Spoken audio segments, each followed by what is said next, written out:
ആലിലത്താലി. രചന മുഹമ്മദ് റാഫി. അവതരണം സൽസാ മുസ്തു. പെട്ടെന്ന് വണ്ടിയുടെ മുമ്പിലേക്ക് കൈ കാണിച്ചുകൊണ്ട് അവൾ ചാടി വന്നതും ഞാനൊന്ന് ഞെട്ടിപ്പോയി. കാരണം നല്ലതുപോലെ ഇരുട് മൂടപ്പെട്ട നേരം മാത്രമല്ല, ആർത്തിരിമ്പി പെയ്യുന്ന മഴയും ആ സമയത്ത് ഒരു പെൺകുട്ടി ഇങ്ങനെ ഒരു സ്ഥലത്ത് ഒറ്റയ്ക്ക് കണ്ടപ്പോൾ മനസ്സിൽ സംശയങ്ങൾ പലതും തോന്നിയെങ്കിലും അവളെ കണ്ടില്ലെന്ന് വെച്ച് പോവാൻ എൻ്റെ മനസ്സ് അനുവദിച്ചില്ല. അവൾക്ക് മുമ്പിലായി വണ്ടി നിർത്തിയതും ആ കണ്ണുകളിൽ ഒരു ആശ്വാസത്തിൻ്റെ തിരിനളം കത്തുന്നത് ഞാൻ കണ്ടിരുന്നു. എന്താ? അല്പം ഗൗരവത്തോടെ തന്നെയായിരുന്നു എൻ്റെ ചോദ്യം.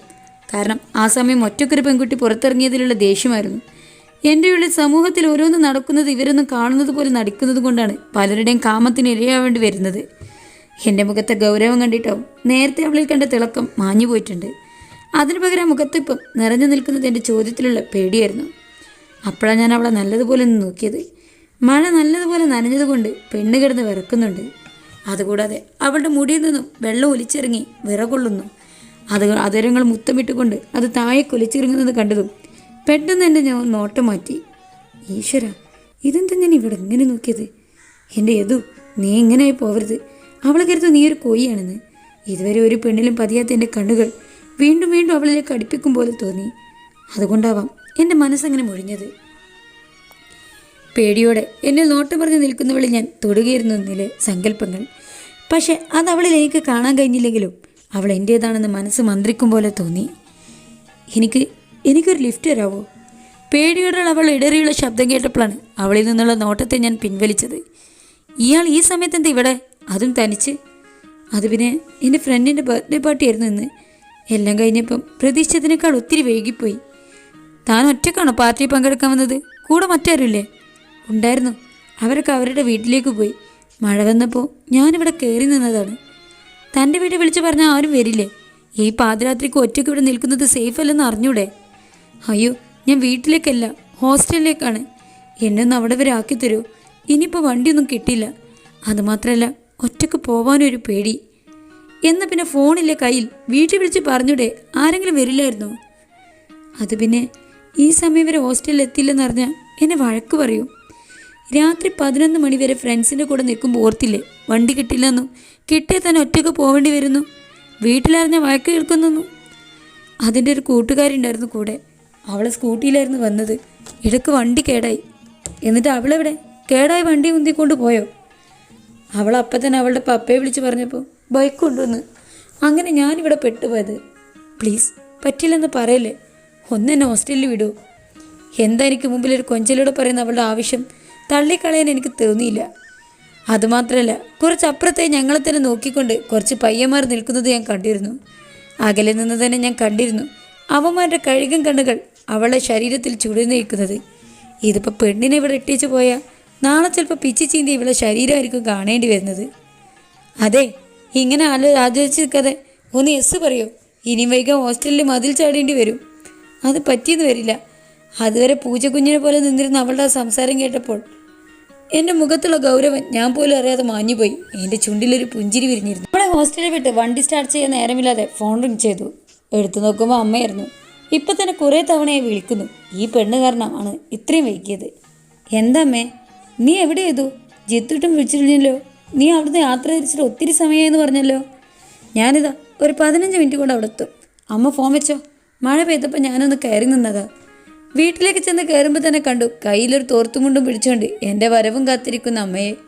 ഹോ, വന്നോ എൻ്റെ പൊന്നുമോൻ? അതും പറഞ്ഞ് ഏന്തി പറഞ്ഞുകൊണ്ട് എൻ്റെ തല തുടച്ച് തരാൻ തുടങ്ങി. എൻ്റെ പാറുട്ടി, ഇങ്ങനെ ബുദ്ധിമുട്ടണോ? ആ തോർത്തുമുണ്ടിങ്ങ് തായോ, ഞാൻ തുടച്ചോളാം. എങ്കിൽ പിന്നെ തലയിലെ വെള്ളം അവിടെ തന്നെ കാണും. കൊച്ചു കുട്ടികളെക്കാൾ കഷ്ടമാണ് നിൻ്റെ കാര്യം. നീയല്ല എന്നോട് പറഞ്ഞത് മഴ പെയ്തപ്പോൾ കയറി നിന്നെന്ന്. എന്നിട്ട് ആകെ നനഞ്ഞിട്ടുണ്ടല്ലോ നീ.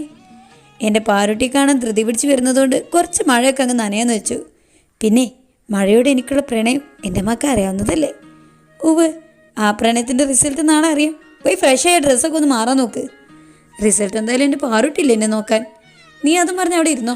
പിന്നെ മറ്റാരും ഞാനൊന്നും മറന്നിട്ടില്ല കേട്ടോ. ഏത് കാര്യം?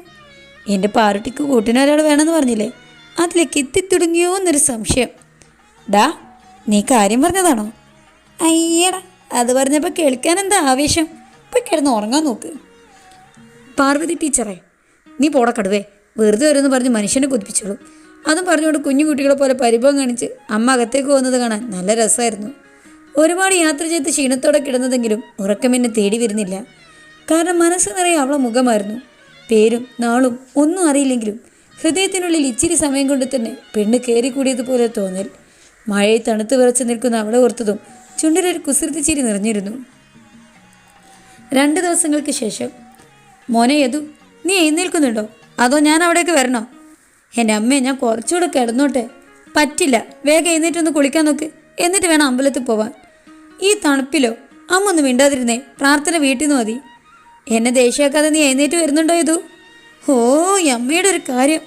അതും പറഞ്ഞ് മനസ്സില്ലാ മനസ്സോടെ എഴുന്നേറ്റതും അവൻ കേട്ടു ഫോൺ റിങ് ചെയ്യുന്നത്. ഇത് ജിതിനാണല്ലോ. ഇവനെന്താ ഈ വെളുപ്പം കാലത്ത് തന്നെ? അപ്പോഴേ ഞാൻ ശ്രദ്ധിച്ചത് അവൻ്റെ ഒരുപാട് മിസ് കോൾ വന്ന് കിടപ്പുണ്ട്. നീ എന്താ പഹ ഇന്നലെ ഉറങ്ങിയില്ലേ? നല്ലൊരു ദിവസമായിട്ട് എന്നെ കൊണ്ടുവന്ന് പറയിപ്പിക്കണ്ട. എത്ര സമയമൊക്കെ ഞാൻ നിന്നെ വിളിക്കുന്നു. നിന്റെ ഫോൺ ഏത് അടുപ്പിൽ കൊണ്ട് ഇട്ടതായിരുന്നു നീ? എൻ്റെ അമ്മേ, ചെക്കൻ കലിപ്പിലാണല്ലോ. നീ ചൂടാവാതെ കാര്യം പറ മുത്തേ. നിന്റെ പെണ്ണും പിള്ള പെറ്റു, അതന്നെ കാര്യം. ഐഷ്, അതെപ്പോ? എന്താ പറയുക, ഇത്ര പെട്ടെന്നെല്ലാം നടക്കുമെന്ന് കരുതിയില്ല. ഇന്ന് വൈകിട്ട് 5 മണിക്ക് ഞാൻ പറഞ്ഞ സ്ഥലത്ത് നീ എത്തണം. അതിനു മുമ്പ് പാറിയിട്ട് കഴി അമ്പലത്തിൽ പോകുമ്പോൾ ഇടാനുള്ള ഡ്രസ്സ് കൊടുത്തിട്ടുണ്ട്. കുളിച്ച് ഫ്രഷായി അമ്പലത്തിൽ പോളക്കോപ്പേ. എന്തോ നടന്ന അമ്പലത്തിൽ ഇത്ര പ്രത്യേകത? അമ്പലത്തിൽ പ്രത്യേകിച്ചൊന്നുമില്ല. അമ്പാടി തറവാട്ടിലെ വലിയൊരു ദുരന്തം നടന്ന ദിവസമാണെന്ന്. അത് അടുത്ത മാസമല്ലേ? എന്ത്? അല്ല, നിന്റെ പിറന്നാൾ. അതുക്കു മേലെ ഒരു ദുരന്തം നടന്നത് ഈ ദിവസമാണല്ലോ. പോയി എന്നിട്ട് കുളിക്കാൻ നോക്കടാ, വൈകിട്ട് കാണാം. ഓ, അതാണ് പാറുട്ടിക്ക് രാവിലെ തന്നെ അടുക്കളയിൽ പണി. ഇന്നാണല്ലേ ഈ പൊന്നുമോൻ്റെ ജന്മദിനം.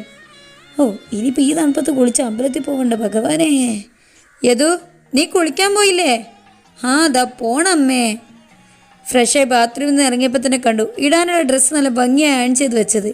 എടുത്തു നോക്കുമ്പോൾ മെറൂൺ കളർ ഷർട്ടും ചന്ദന കളർ കസവും കൊണ്ടുമായിരുന്നു. കഴിഞ്ഞില്ല നിൻ്റെ ഒരുക്കാം. പൊന്നുകുണത്തിനെന്തിനാ പാറുട്ടി പൊട്ട്? അതുപോലെയല്ല എൻ്റെ കാര്യം. ഒരുങ്ങില്ലെങ്കിൽ എന്നെ കണ്ട പെമ്പിള്ളേർ പിറകെ നിന്ന് പോവില്ല. എന്നാലും നിനക്കൊന്നിനെ പിടിക്കുന്നില്ലല്ലോ. കൊഞ്ചാതെ വേഗം വരാൻ നോക്ക്. ബൈക്കിൽ പോവാമെന്ന് പറഞ്ഞെങ്കിലും നടന്നു പോയാൽ മതിയെന്ന് അമ്മക്ക് ഭയങ്കര നിർബന്ധം. ആ വെളുപ്പാങ്കാലത്ത് അമ്മയുടെ കൂടെ കുശലം പറഞ്ഞ് നടന്നുകൊണ്ടുള്ള യാത്രയ്ക്ക് ബൈക്കിൽ പോകുന്ന സുഖം കിട്ടില്ലെന്ന് എനിക്കും തോന്നി. അമ്പലത്തിലെത്തിയതും ഷർട്ട് ഒരു ഷോൾഡറിലിട്ടുകൊണ്ട് കയറാൻ നിൽക്കുമ്പോഴാണ് എൻ്റെ ഫ്രണ്ട് വന്ന് മുമ്പിൽ പെട്ടത്. അവനോട് സംസാരിച്ച് നിൽക്കെ അമ്മ അമ്പലത്തിൽ കയറിപ്പോയി. അവൻ പോയതും പടികളുടെ കയറി എനിക്ക് മുമ്പിലേക്ക് ധൃതി പടികൾ ഇറങ്ങി വരുന്ന ഒരു പെൺകുട്ടിയുടെ സാരിയിൽ ആരോ ചവിട്ടിയതും തെന്നി വീഴാൻ പോയ അവളെ നിമിഷ നേരം കൊണ്ട് തന്നെ എൻ്റെ കൈകളിൽ ഞാൻ ചേർത്ത് പിടിച്ചിരുന്നു.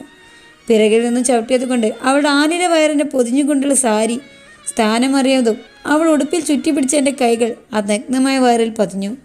എൻ്റെ കൈകളുടെ നനുത്ത സ്പർശം ഏറ്റതുകൊണ്ടാവാം ആ മഴികൾ കുമ്പിയടിയുന്നതിനൊപ്പം എൻ്റെ രോമാവൃതമായ നെഞ്ചിൽ അവളുടെ കൈകൾ ഇറുകിയതും. എൻ്റെ കൈകളിൽ ഒരു പൂച്ചക്കുഞ്ഞിനെ പോലെ പതുങ്ങിക്കിടക്കുന്ന അവളുടെ മുഖത്തേക്ക് എൻ്റെ കണ്ണുകൾ ചെന്നെത്തിയതും എന്നിൽ പറഞ്ഞറിയിക്കാൻ കഴിയാത്ത സന്തോഷവും അത്ഭുതവും നിറഞ്ഞു. തുടരും.